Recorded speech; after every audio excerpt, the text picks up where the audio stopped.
خب ببینید ما برای دوخت این توربان مقدار پارچه‌ای که نیاز داریم خیلی کمه. اصلا شما خیلی راحت میتونید اینو دوختش بزنید. نیم متر بیشتر پارچه نمیخوام. اما همون اول کار بگم پارچه‌ای که برای این کار انتخاب میکنی اگر با هدف توربان هست خوبه که پارچتون کشی باشه، یعنی یک مقدار کشسانی داشته باشه. من دارم از مخمل کش استفاده میکنم و خب وقتی که کشسانی داشته باشه پارچتون کارتون فوق‌العاده عالی و خوب میشه. چیز خاصی نمیخواین، یه چرخ معمولیه. من اینو دارم میگم برای عزیزانی که حالا تو جمعمون هستن و شاید آنچنان سررشته‌ای از خیاطی نداشته باشن. وظیفه‌مه که یه جورایی یک مقدار این کارا از صفر شروع کنم. ببینید همونجور که رو میز من میبینید یه متری خط کش میخواین که اندازه رو بزنید. یه صابون خیاطیه. من اندازه رم زدم، برش زدم، براتون آماده است. خب خدا رو شکر که زاویه خوبه و فقط براتون میگم و بریم مرا دوختش. خب من یه تیکه پارچه میخوام که اندازش 24 در 42 باشه. یه تیکه پارچه ای میخوام که 24 در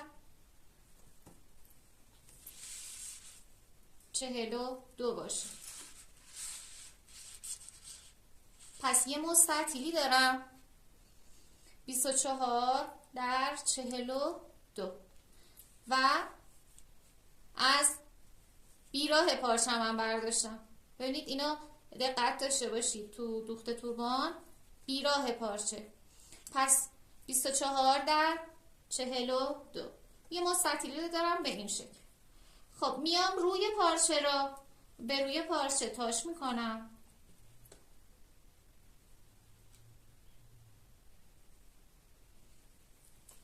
به این شکل دلا میکنم. این سمت میشه دلای بسته که سمت شماست و این سمت هم دلای باز من. میام حالا یا سوزنش میزنید، اگر دارید از ساتن استفاده میکنید ساتنتون ساتن کش باشه. اگر هم که بعد میام این پارچه رو که تا کردم از این گوشه با زاویه 45 درجه خط کشم رو میذارم 24 سانتی متر. ببینید 24 سانتی متر علامت میزنم و اینو یه هلال کوچولو وصل میکنم قسمت بالا و یه هلال به این سمت. پس این قسمت هست کارمو من هلال کردم. کدوم سمت؟ سمتی که دلای باز پارچه بود و اینو برشش میزنم. شاید براتون سوال پیش بیاد که آیا ما برای این کار بعد طبق این اندازه‌ای که میدیم اضافه دوخت بذاریم یا نه؟ نه خانومم، برای این کار چشم دوباره میگم برای این کار نیاز به اضافه دوخت نداریم. خب پس درست شد. 24 در 42 بود. دلای بستش کردم. از این سمت که دلای بسته است با زاویه 45 درجه 24 سانتی متر رفتم. اینو علامت زدم. یه هلال کوچیک به قسمت بالا و یه هلال کوچیک به سمت دلای باز تا این فرمو به خودش بگیره. این تیکه من دور ریزه. این تیکه اوکی شد. متوجه شدین همه؟ سریع جواب بدین که من برم سراغ تیکه بعدی. اوکی؟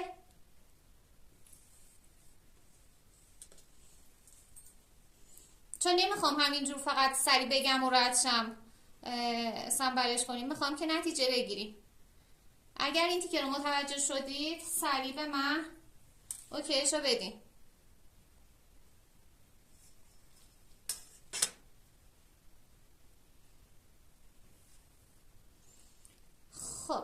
خدا رو شکر.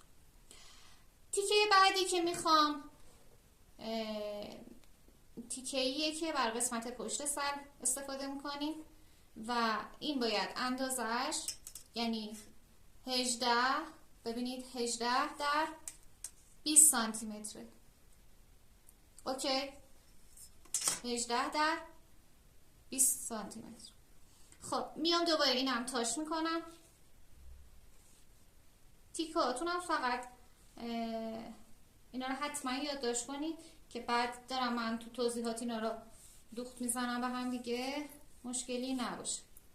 میام دوباره مثل همون تیکه شماره اولی دلاش میکنم، دلای بسته، و به این شکل 18 رو داشتم دیگه، از این سمت دلای بستم میام 18 سانتی متر رو میذارم با زاویه، علامتش میزنم و باز دوباره این قسمت هم ما هلالش میکنیم. توربان ها به روش های مختلفی دوخته میشه. انواع اقسام توربان ها رو شما میتونید دوخت بزنید. یه هلالی به این شکل و این هم برشش میزنم.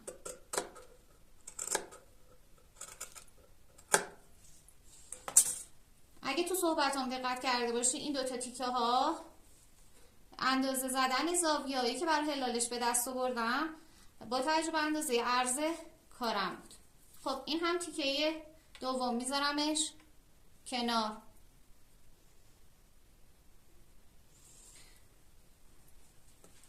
خب من یه تیکه دیگه میخوام بر قسمت جلوی پیشونی که خب پاشه من کم اومد، یک مقدار سرش دوخت زدم. شما هم شاید همچین مشکلی داشته باشین، هیچ مشکلی نداره. یه مستطیلی میخوام که این مستطیل من برگردونم این سمت که همه داشته باشه. مستطیل من 14 در 42. پس 14 در 42 و این هم میذاریمش کنار، هیچ تغییراتی روش نمیدم. خب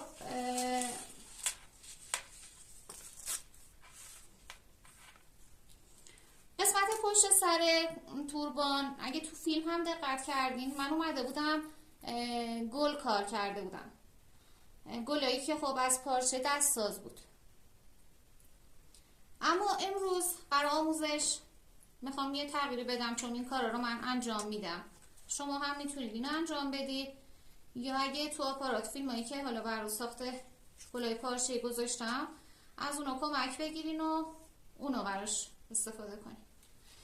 اومدم توری که برمیدارم عرض تورم باید 16 باشه به طول 1 کنیم. من تور برداشتم برای کار چون مخمل بود.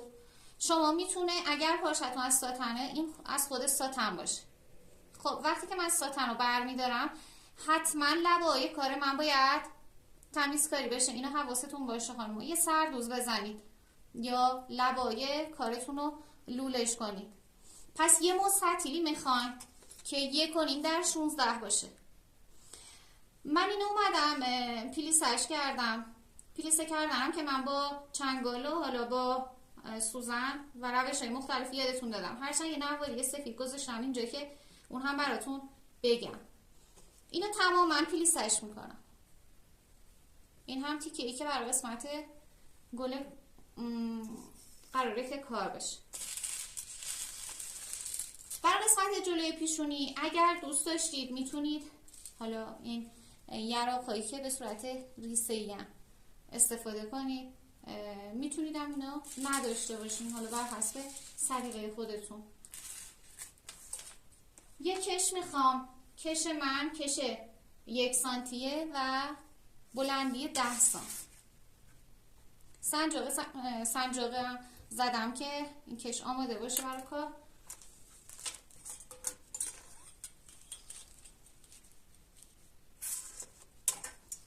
خب بریم برای دوخت.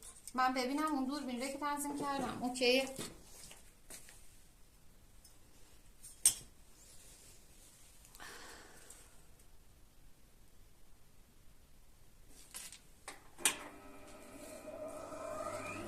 لیسه کردن اینو بگم براتون. پس این 16 در 1 کنیم بود خانوما. من معمولا با دست لیسه میکنم یا با سوزن یا با بشقاف بر حسب سلیقه خودتون، یا با چنگال.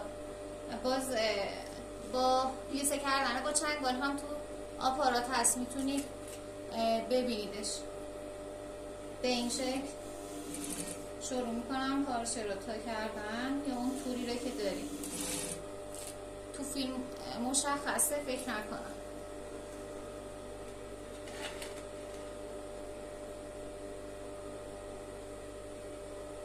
دارین ببینید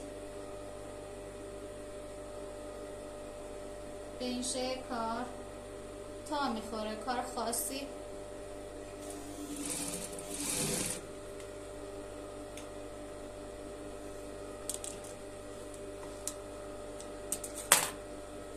من با پارچه روشن برداشتم که پیدا باشه. ببینید به اندازه های 1 سانتی 1 سانت تا کردم و دوغ زدم. اوکی، این سوالی نیست.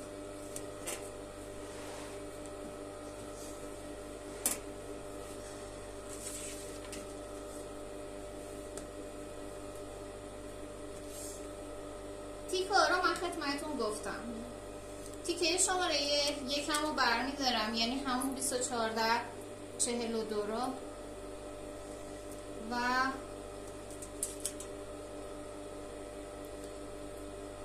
اون مستطیلی رو که داشتم 14 در 42 بود، به این شکل دلاش میکنم. این همین تیکه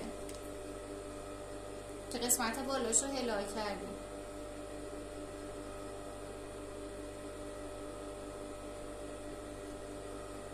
ببینید به این شکل این 14 سانت دلا میشه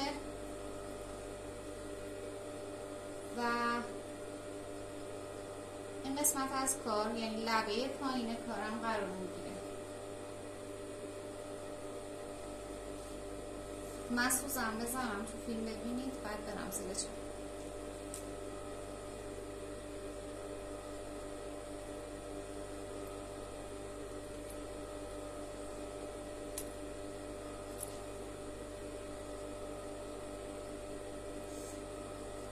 اگر مخمل کش استفاده کنید نیاز به سردوز ندارید، این هم بگم خدمتتون.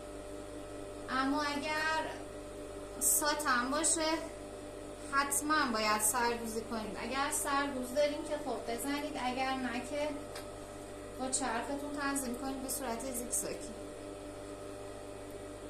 این کار میتونه آستر کشی هم بشه.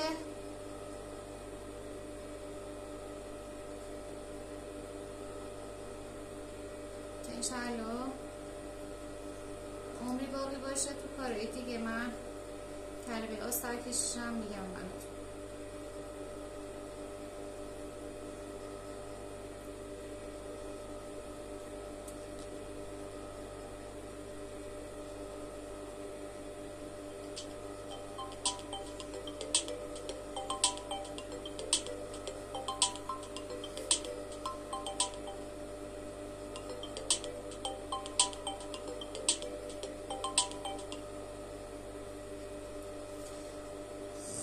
ببینید به این فرم شد.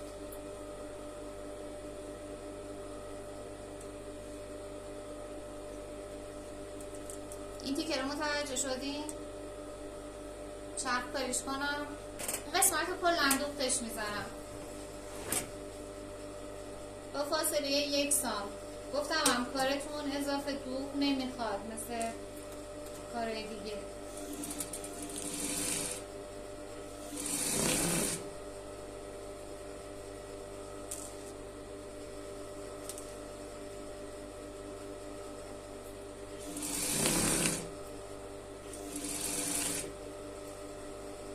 چون پارچتون بیراهه خانم، موقعی که دارید دوخ میزنید تحت هیچ عنوان اینو نمیکشینه. اگه بکشین لیس میفته و کارتون به هم میریزه. 1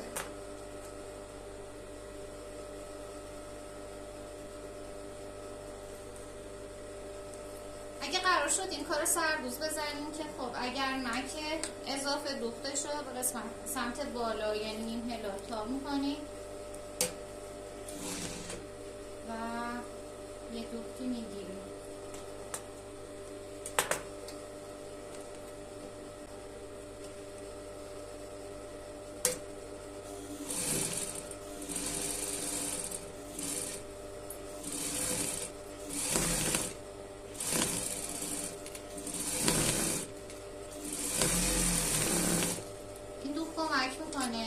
که قسمت نواری بالا تمیز بشه به این فرم. خب این از این قسمت. اگر هم قرار شد که این ریسه ها رو یا رو به ریسه ای رو دوخ بزنید رو پوشونی که همین لحظه این کار میاد روی دوخ میشه. اگر هم که نه دوست ندارید که دیگه با خودتونه.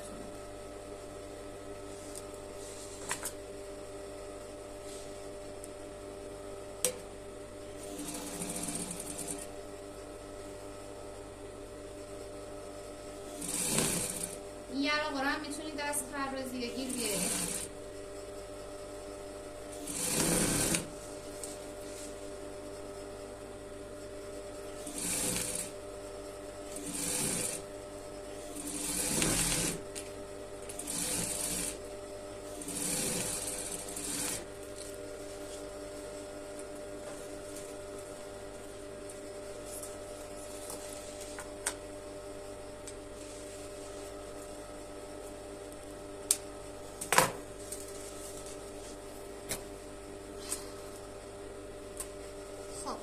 این یراقرم که من دوختم قسمت شونیه کار. بریم بر قسمت پشت. این تیکه‌ای که بر قسمت پشت سر داشتیم، اولین کاری که میکنم به اندازه 1.5 سانتی تا میکنم این تیکه رو.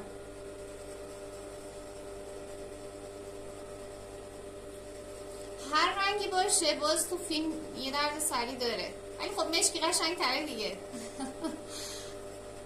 خب ببینید این تیکه را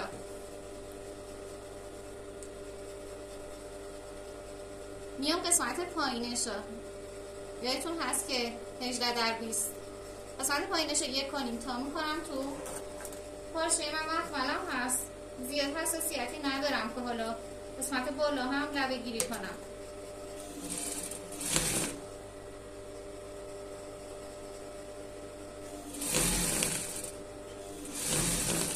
این هم بگم تو فروش توربان اگر دوست داشتیم که اینا انجام بدیم به قصد فروش، بدونید که رنگ مشکیش پرطرفدارتره و خیلی راحت میتونید بفروشید تا رنگای روشن. خب اینجوری یک مقدار حواستون رو جمع کنید، دقت کنید. این تیکه قسمت پشت سره یا حالا کنار گوش که قرار میگیره، من این تور هم که کاملا پلیسته کرده بودم. اوکی، میام به این شکل پلیسه ها رو دولا میکنم. درست شد؟ مرکز کار اینجا رو من با صابون میکشم، ببینید. ولی خب من دیگه بعد یاد بگیریم که چشم بدوز به صورت حلزونی مارپیچ.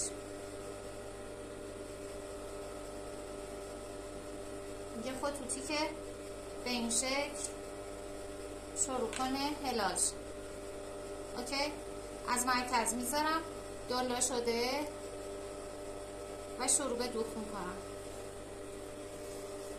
تا این قسمت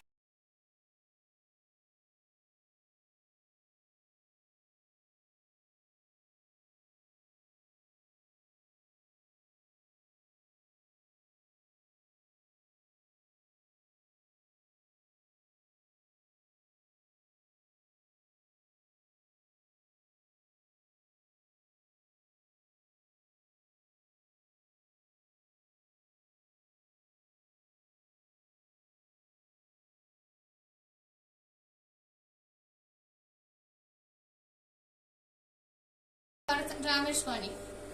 دیگه کار خاصی نداریم. حله؟ فکر کنم خوابتون بود. خب اگه خاطرتون باشه قسمت پایین ما حالت لیکه کرده بودیم دیگه. لیکش هم داشتیم. لیکش 10 سانتی میدم داخل کار.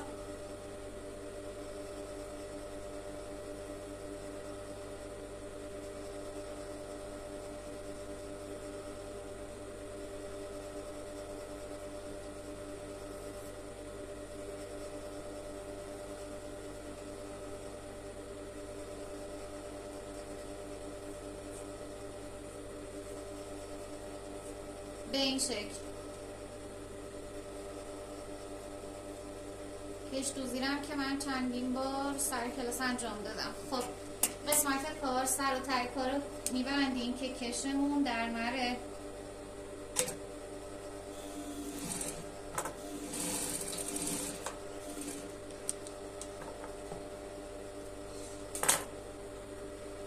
این سمت هم که کش رو میکشم.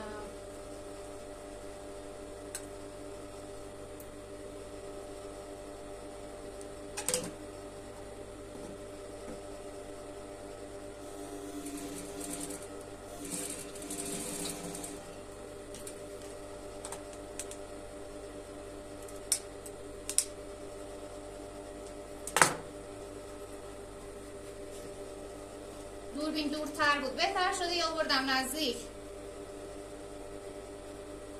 این از پشت کار.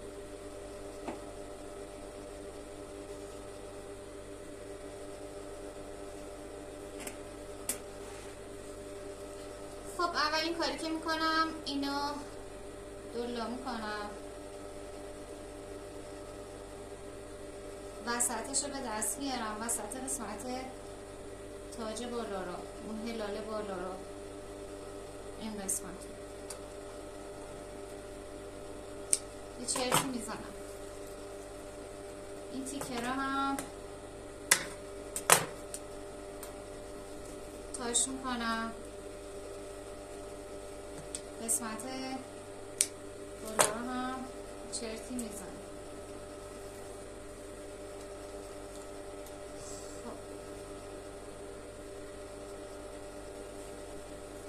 مرکز رو دارمش، بعد میام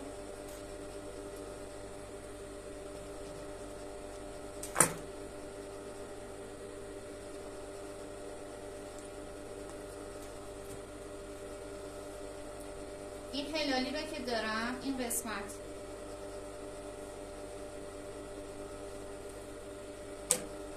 شروع میکنم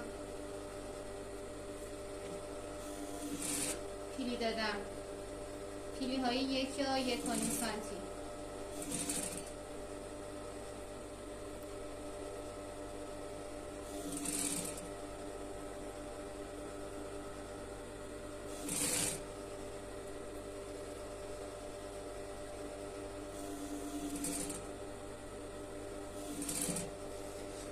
خب از این سمت هم که پیلیاتون هم که میخواید بدید رو به رو هم باشه. حالا کارو من بزنم نشونتون بدم.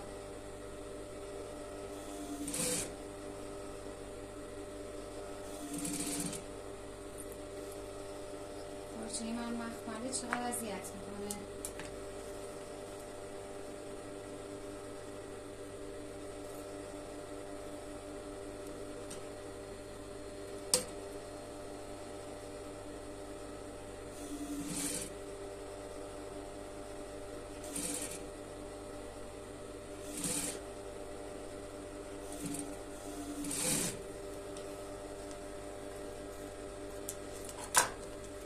اینجوری دقت کنین پیلیاتون مرکزی دیگه، این چرت من هنوز هست رو به روی هم، یعنی این نیم هلاله پیلیاش از این سمت و از این سمت رو به روی هم باشه.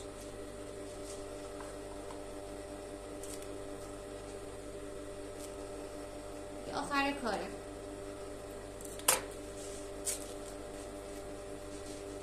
میام به این شکل کارو قرارش میدم، ببرم یکم دورتر به این فرم.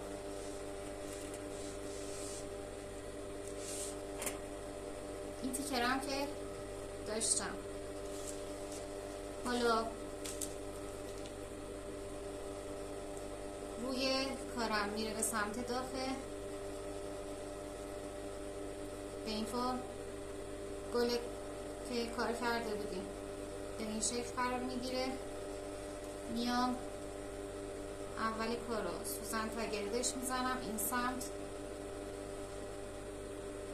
این هم از این سمت سوزن تا گرد میزنم.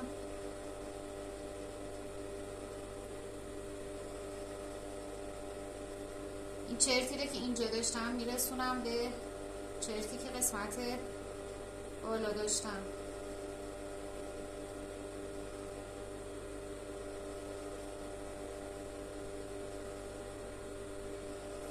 و ماوردی رو شروع میکنم با این کار. ببینید به این شکل توفین پیداست.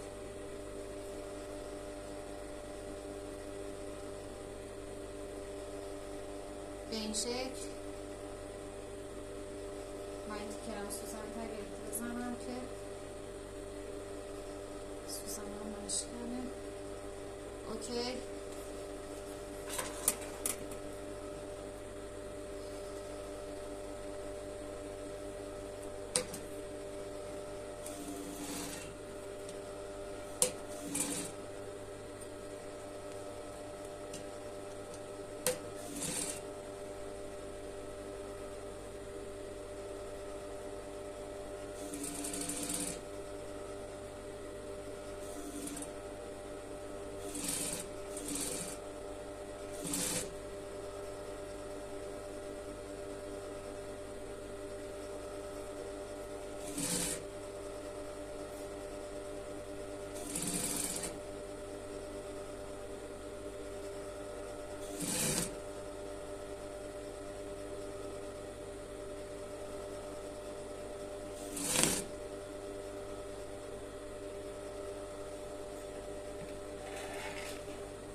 چند دقیقه دیگه تحمل کنی، از دست من راحتش.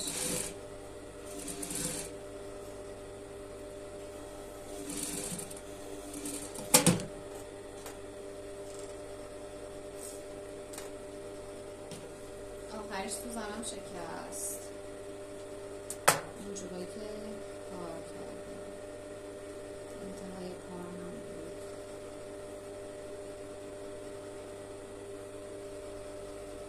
ولی کار تکمیل شد.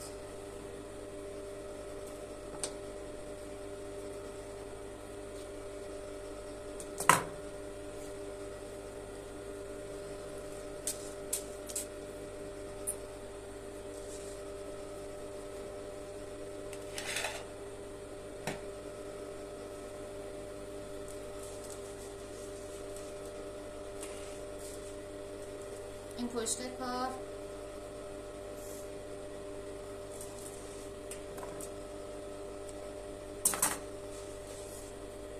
این جلوی کار. بذارید تا من اینو بذارم رو سرم ببینیدش. من کنه سر یادم رفت بیارم این بر.